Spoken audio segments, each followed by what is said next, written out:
for you? No, just a lot of consults. So that's like my hygiene check, you know? That's true. That is true. It is nice to like, people are coming like if you were to be a GP for a day, your mind would explode probably I would cry. I would just run because away and cry. it's the switching of the gears is just so That's a different. So, lot.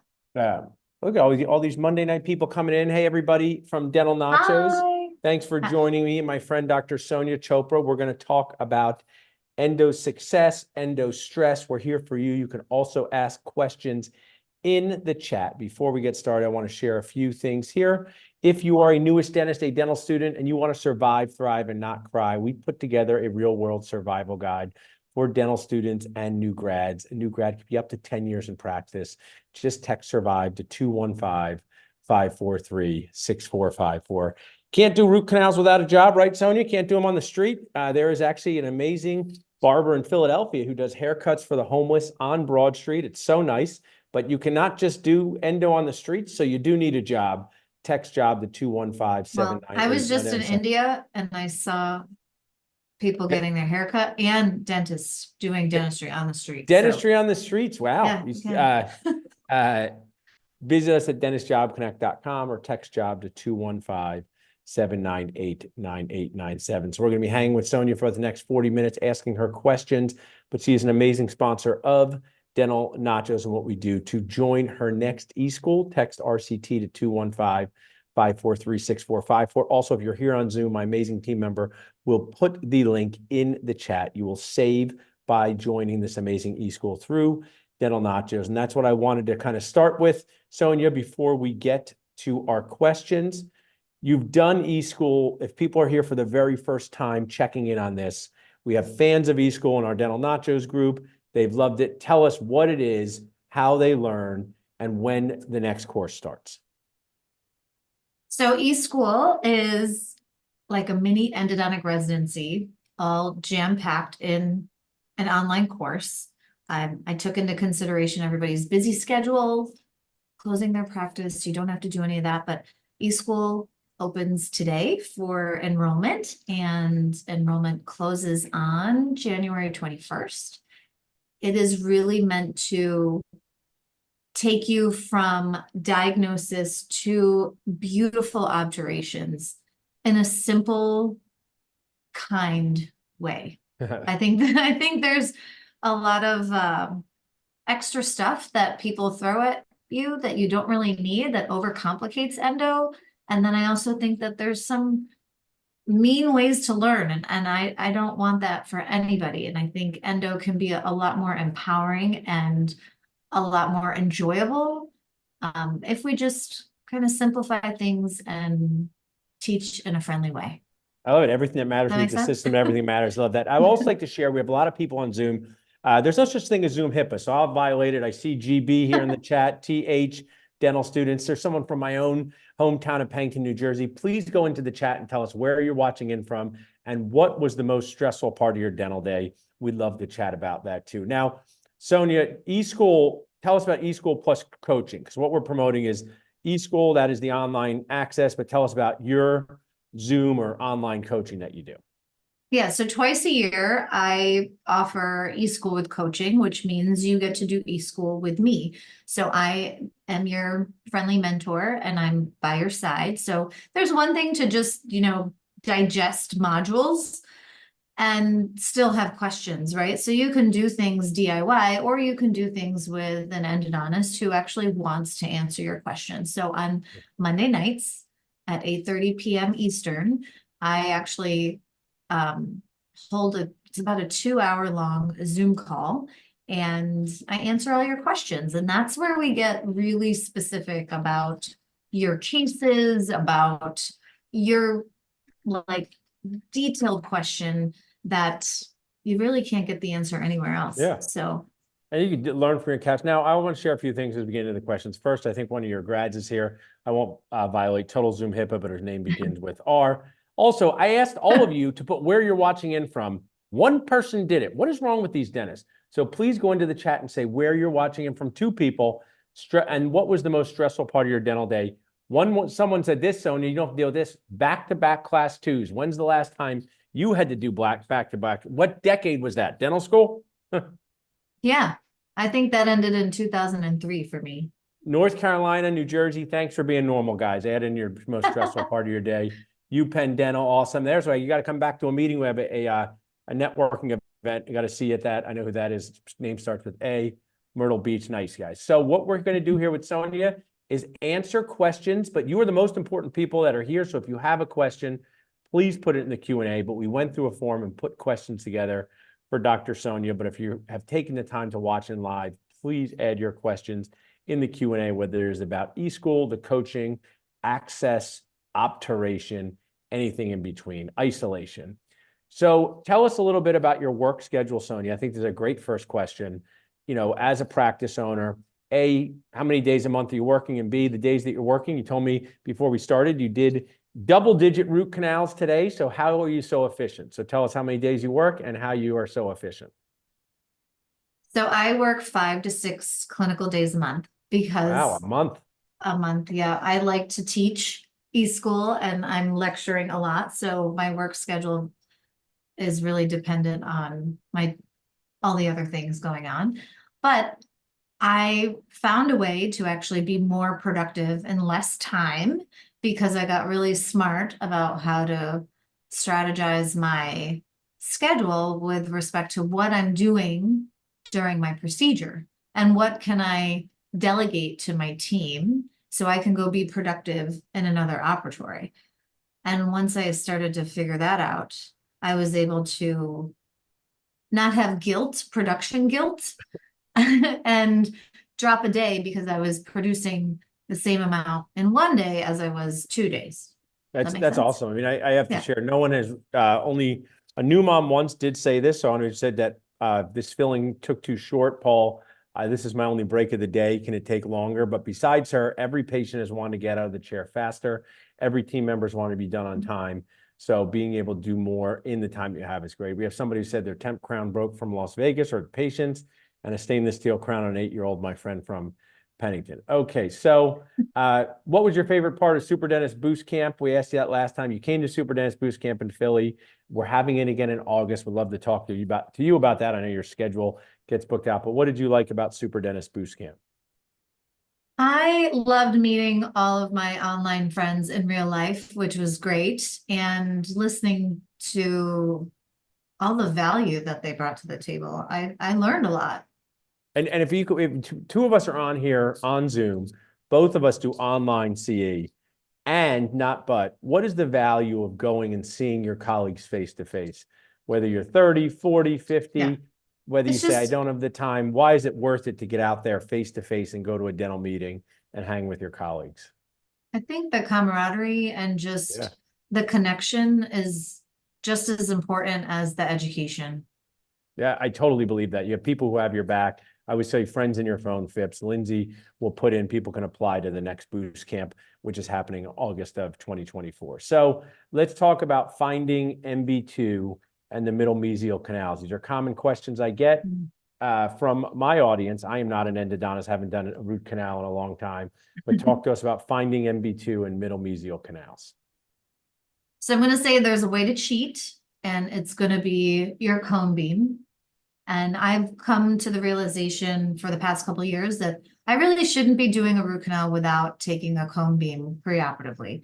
It saves me so much time. I think from a general dentist perspective, it's a great way to do risk assessment and that really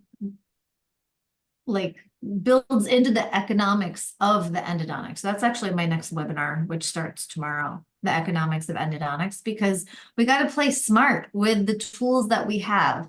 And there are going to be root canals that you are going to be able to do, and there are going to be root canals that you may not be able to do, and that's okay. But being able to know which ones are going to bring you joy and the ones that are going to stress you out before you even start, because mid-treatment referrals really stink and they cost you a lot of money. And they also cost you a lot of confidence. We don't want you to have a bad experience doing a root canal so that you stop doing them moving forward. Like, I want to make sure that people have that momentum to keep going. But finding the MB2, I've broken it down into, I think, 4 steps. Number 1, everyone needs to know that it's always there. Okay. They say they're 96.1% of the time. In my opinion, that means 100%. Yeah. So that's step one in finding it.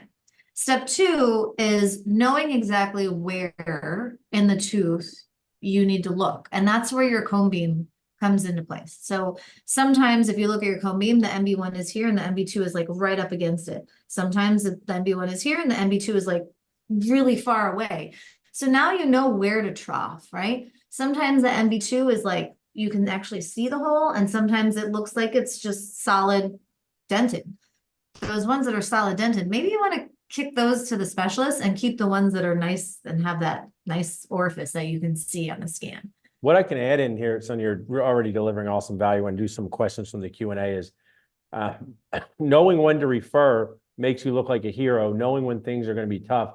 When I was a new dentist, I'd done a GPR, extracted hundreds, if not thousands of teeth. My dad's partner put a patient in my schedule with broken off root tips, didn't tell me about it. I had 2 hours to do it. I looked in there, I said, this is going to be miserable. I got on the phone with the oral surgeon that moment. I said to him, hey, you want to have a specialist take care of this? This was like in the 2006s, Sonia.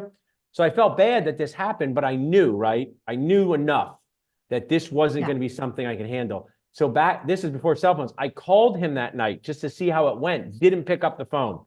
Next day, he called me back and he said, thanks for checking me, Dr. Paul. Took that oral surgeon 2 hours to get all these teeth out. So just because it doesn't mean it's not hard. If specialists do it, they just know how to manage that. So I love that. Question from the audience. A resource, I mean, I know we have eSchool here, and if you are like me, if you're working and you have your link, please share your link to tomorrow night's webinar in the chat along the way, Sonia. I can entertain them, or we can send it out. We'll send it out. We'll send it out with the email tomorrow morning, or text me later. But what is the best resource to learn about risk assessment in endo? What are some tips you can give the dentist in this webinar, whether it's going to eSchool, but other things about risk assessment with endo? I think risk assessment really comes down to anatomy, because when we break it down and we simplify endo, a canal is just a canal, right? But the only thing that you cannot change is anatomy, because that's Mother Nature. So you have to get really good at understanding anatomy and the types of canal configurations that you feel comfortable. And it's going to be different for every single person. And so I just say, really understand anatomy and figure out what anatomical configurations you want to deal with, and then refer the rest. I mean, it is interesting, even though they're kind of the opposite impact on the tooth. Extractions and endo have some of the same best practices: anatomy, identifying complications ahead of time, seeing what you want to deal with. Someone asked if you could just share again the places for MB2 that you had just shared, where to find MB2. So it's going to be different every single tooth. That's why I say use your cone beam to cheat, because the cone beam will tell you if it's close together, if it's far apart, if it's a little this way, if it's a little that way. Everyone's looking for a recipe, but there's no recipe. So we have to figure out ways to cheat and really use our tech to help you strategize. I like that a lot. Curved canals give me a tough time. How can I have them give me less of a tough time? Whether your canals are straight, curved, calcified, there's really one way. There's only one way to do a canal. And if you learn that one way, which is a 1 hour conversation, if you learn that one way, you apply that same process to tight canals, fat canals, curvy canals, straight canals, and that's it. It's the same process, but that's a process that takes about an hour to teach. Awesome. So you'll be able to learn that at eSchool and coaching. Just to kind of reinforce, some people jumped on. If people become an eSchool member plus coaching, we're sharing the chat, or they can do that, not just sponsor discount. They can literally ask you questions about cases they did that day. Yes. And you post it in the Facebook group. I give you, it's almost like real-time answers. Sometimes, if I'm taking a shower, then, I can't really answer you, but it's all pretty much almost real-time answers that I can answer in the Facebook group, or we can talk face-to-face, just like here in Zoom. That's So, awesome. And that's what we yeah. just need more of in dentistry. Dentistry is a lonely profession. You feel isolated many times, and you just need someone to know, is this normal? Is this not normal? What should I do here? Now let's go back. We talked about some of the instrumentation access openings. Let's start with that. Tips on access openings, keeping them small, making sure that you can see some access opening best practices. So this is probably the one thing that I agree with how dental school taught us. Access openings is the only place in endo where I'm going to say, yep, follow the textbook. So when they say it should be triangular in shape, then make your access triangular in shape. When it says be rectangular in shape, make it rectangular. So in a lower molar, you're going to want to be a rectangle, and a maxillary anterior, you're going to want to be a triangle, and a maxillary molar, you're going to want to be a triangle. That is absolutely correct. And actually, you want to make it a nice tight rectangle or a nice tight triangle, because the moment you blow it out, you're actually going to lose your landmarks. You're not going to be able to crawl down the wall into that orifice. So you actually want to make sure that you don't over open, even though the thought process is, oh, I need to open it so I can see. Instead, you need to keep it tight, and you have to feel your way into the canal. Otherwise, you have a tendency to get lost. Great tips there. So actually, I thought something as you were talking. Magnification. I mean, I know now you're using a microscope. Some dentists are using loupes. This actually feedback from your participants. Is there a certain loupe magnification you see a lot of general dentists using if they don't have a microscope? So if access opening is something that is a struggle for you as a dentist, I will say that the people who use like 2.5 and 3.5, those are the ones that I see struggle. And the moment they bump up to a minimum of 5, then they start to like understand, because they can see, and you can treat what you can see a lot easier. Some people love endo so much that they do invest in microscopes, and then they do their restorative dentistry with microscopes. And that's freaking awesome. I've had people come to my office for eSchool Live, and they've never used a microscope, and they do all of their root canals during eSchool Live with the scope, and it's mind-blowing to them. So I will always be a huge advocate for enhanced magnification, but I will say you will decrease stress in endo if you have a minimum of 5.0 magnification. I like that a lot. And what us dentists, we're very weird, right? Because we're cheap in the weirdest ways. Like I see people glue loupes back together instead of buy a backup pair. And these are things you put on your face every single day. And we have a loupe sponsor through Nachos. And it's like, buy yourself a pair of loupes you're going to do endo with. If you do a lot of endo, you're worth it. Yeah. Your joy's worth it. Your patients are worth it. And, as you kind of alluded to, you're going to work more efficiently. You'll be able to be more productive. You're going to have a better time and get better results. You're just going to get faster. A couple words or tips on this. I know even when I was doing endo back in the day, you're always fearful of a perforation. Any tips on this? Because I know everybody doing endo saying, oh, geez, what if I perforate? One of my friends just posted a case with a post through the side of a tooth. So, perforations, whether it's endo or post, are scary. Tell us about that. They're scary, but they're not the end of the world. You can seal up a perforation with some NTA and your tooth can still be fine. So don't forget to give teeth a chance, because just because it looks like, a horror show to you, it's actually probably fixable. And so that's one of the things I tell people, just take a breath. It's okay. We're going to get through it. But now let's see how to fix it, right? I like that. And the cousin to the perforation, the file breaking. How about that? Again, sometimes it's not the end of the world. It really depends on what part of the procedure it separated. If it happened at the end, it's probably not a big deal. If it happened at the beginning and you didn't really clean anything out, then it's probably a big deal. But again, if you have anatomy that joins, like you have 2 canals that join, maybe you can just bypass that canal from the joining canal. And if they're 2 separate, portals of exit, and one separates, now you might be in a little bit more trouble. But again, you don't have to freak out. You can bypass it sometimes. I'm not the best at removing them. I like to prevent those separations, and it is easy to prevent. Again, when you learn that process of instrumenting a canal, whether it's a tight canal, a curvy canal, an open canal, when you learn that process, you're also learning the process of prevention of separation as well. Great tips there. Someone has a question that seems specific to me, but maybe it's not to you. For edge endo ×7, can you recommend speed or torque? Is that one too specific? That's kind of specific. That's a manufacturer kind of question. So Yeah. there's a gazillion files out there and they're all going to run at different speeds and different torques. So whatever you like, your rep will be happy to give you that rec. It might be online too somewhere. As I get to number 8, I would like to thank Dr. Doug Wright. She was my pediatric dental attending in my GPR, and we were required to use the rubber dam for every single procedure we did on pediatric patients. Yeah. And it was a non-negotiable. And if you could not put it on, Dr. Rice would come over and help you put it on. And I will share, this helped me so much as a newish dentist, because you are used to this 100% of the time, but us restorative dentists, our patients can talk, our patients can close down. So tell us, but I still remember opening up a clamp, having it fly across the room, having problems. So tell us some rubber dam gagging, some tips on that. How do you deal with this? Because you got to put one on all the time. For the dentists out there that are worried about it, struggle with it, give us some tips for that. Yeah, usually gagging's not a problem once the patient gets numb. They can't really feel it. So get them numb and let them know that they're going to feel better once they get numb.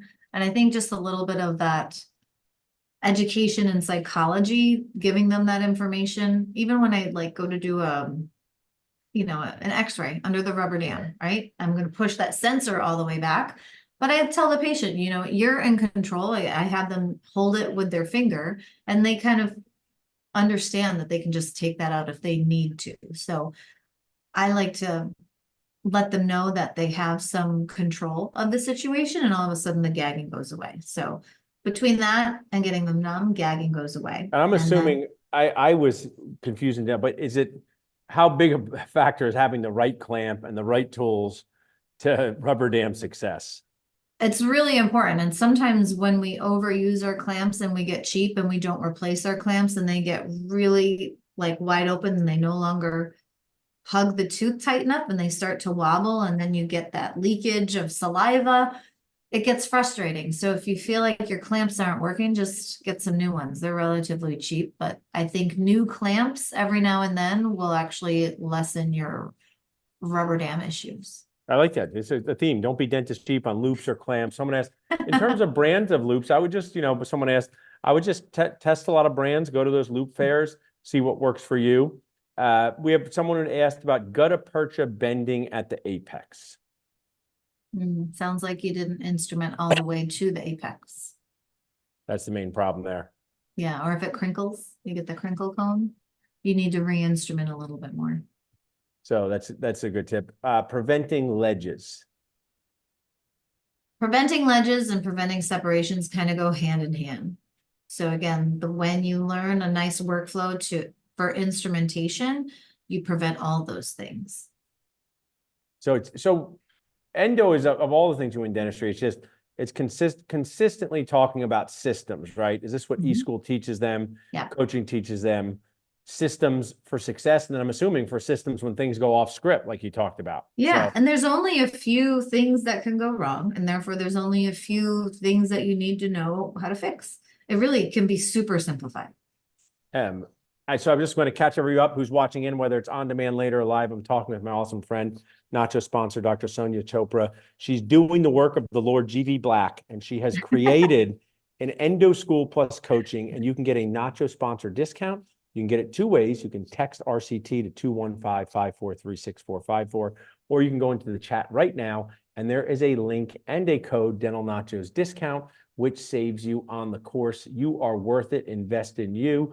This gets me to my next point. I believe what CE teaches in general, Sonia, and this reinforces stuff you want to do, but more importantly, things you don't want to do, right? Whether it's placing implants, maybe you want to place a single tooth implant on a number 30 with good bone, and you always want to stay away from implants that need a lateral sinus lift.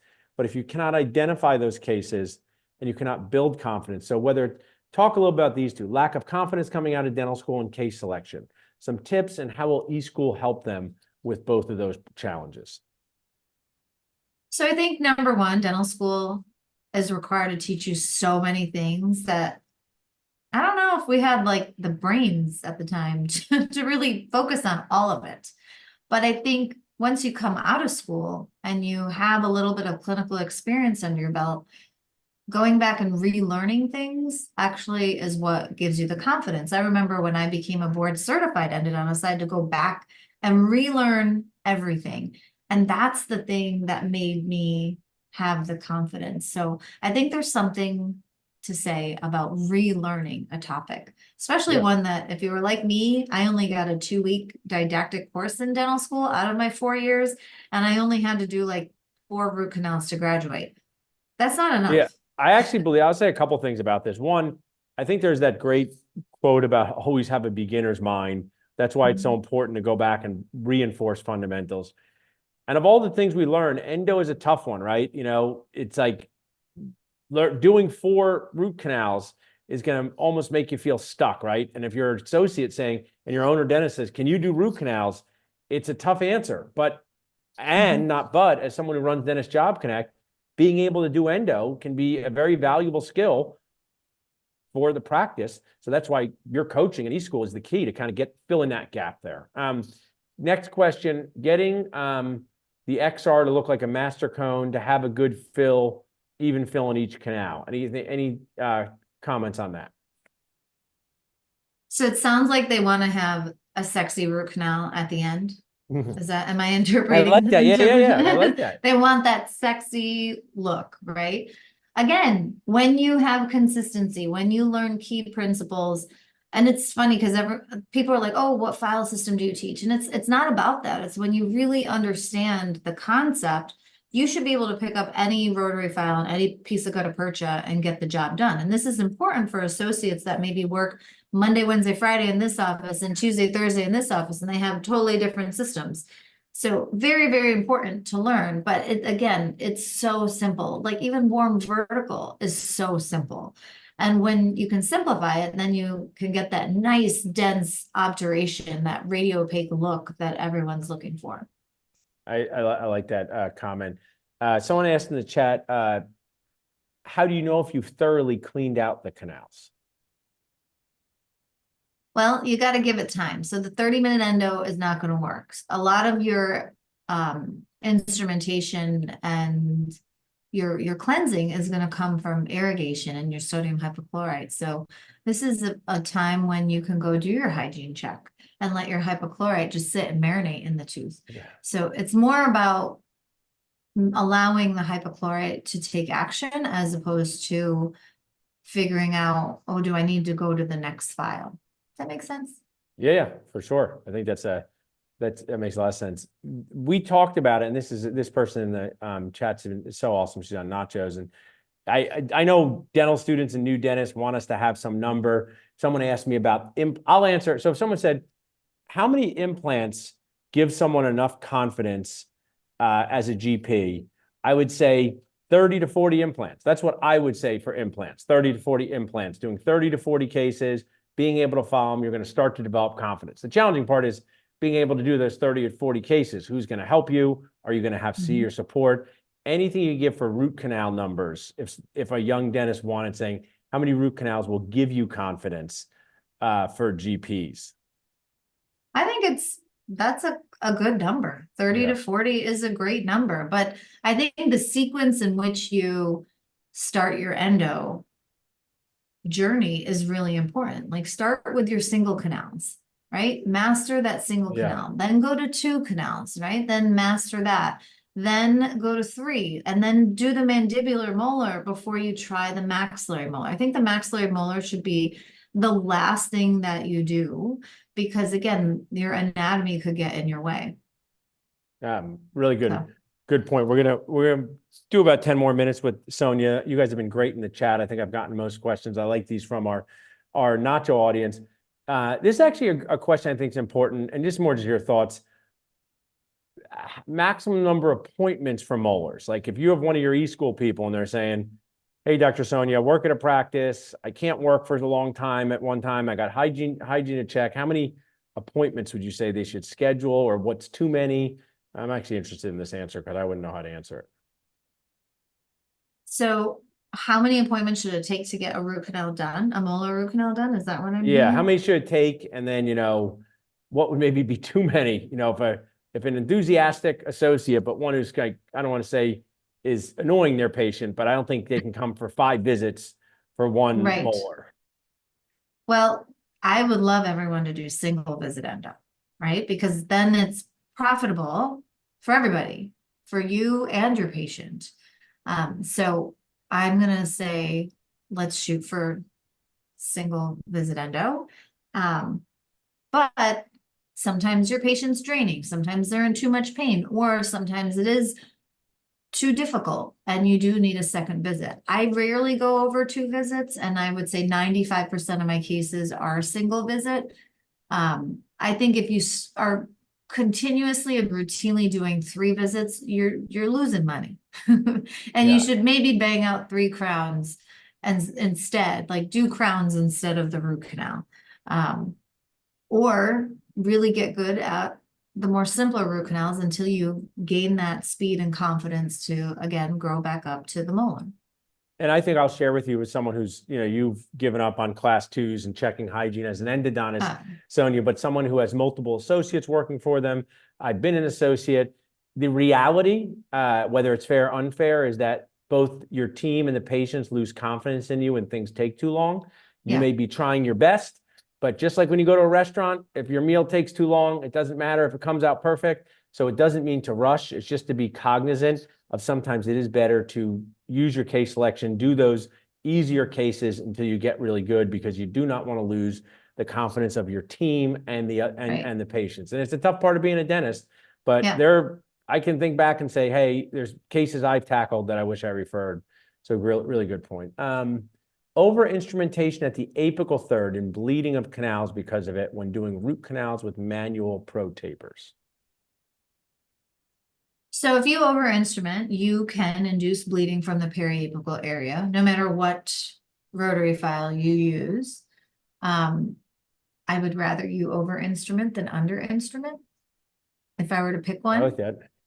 If that's fair, because I think it's more forgiving. You may induce a little bit more inflammation. There might be a little bit more post-op sensitivity, but eventually that'll go away in about 4 or 5 days. But at least you got all the bugs out. So you're going to increase your chance for success for that case. Really good answer there. I don't know if they're easy or just some straightforward ones. When do you use antibiotics in endo? Do you not use it ever? Do you use it sometimes? What's the role of antibiotics? I use it rarely. And I want to urge everyone to use it rarely. Number one, I don't want to give people antibiotics because then they don't schedule. Right? I need them to schedule. So I really only utilize it when my patient's swollen. Like I had 3 swollen patients today, and they had pus draining out of their face and their tooth, and I needed to give them an antibiotic. But for people who have the irreversible pulpitis or that vital pulp, like we don't need to give them antibiotics. We actually need to do the treatment. So I'd rather get them in quickly, do treatment, and avoid giving them antibiotics and messing up their gut. I like that. I was the GPR resident at Albert Einstein in Philadelphia, and we used to have 25 people waiting for emergency. So in dental school, you think an emergency if someone has a rough tooth, right? But when you're in a GPR, you have to be able to triage. So we had, do you have any swelling outside your face or inside your face? Yes or no? Yeah. Can you open? Yes or no? Do you have any problems breathing? Yes or no? So people said no, no, no. They already went to not a big emergency, right? And I think it really taught me. And I think then there was an endo resident I actually worked with back in the day, and he described antibiotics like lids on a trash can. So it can help if you have swelling, but like you said, it's not going to solve that problem. And I think that's a really, really valuable point. I want to see if there's any more questions in the chat. I want to talk a little bit more about eSchool. In our follow-up, we will share with you Sonia's webinar here. So I'm going to spend about another 5 minutes with Sonia reinforcing some of the things about eSchool. If you want to ask any other questions in the chat. Well, here's a good one I know you'll like. Sonia's waiting to the end. Because when you came to Boost Camp, you gave an amazing lecture that had nothing to do with root canals, right? It had everything to do with treatment planning your career for success. So some of the strategies that got you to where you are, and you authentically shared, my team member can share, the Dental Nacho Supreme has Sonia and other people's lecture. It's a whole $99 a year. You can get it. Lindsay will put it in the chat. You can watch Sonia and her crew. But to give us a summary of that lecture, you, which I love, genuinely said you were the problem, right? It was my mindset was the problem. So if you were to talk to some of these dentists here saying, how do you get to where you are? What strategies for your career? Where should they get started? Always focus on yourself.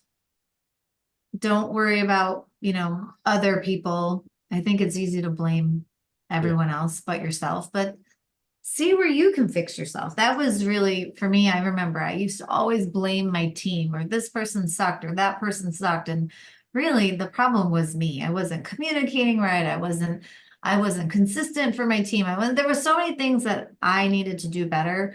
And I'm so grateful for all the people in my life who were my mirrors and showed me how I could be better, because that's really the only thing in my control is what I do.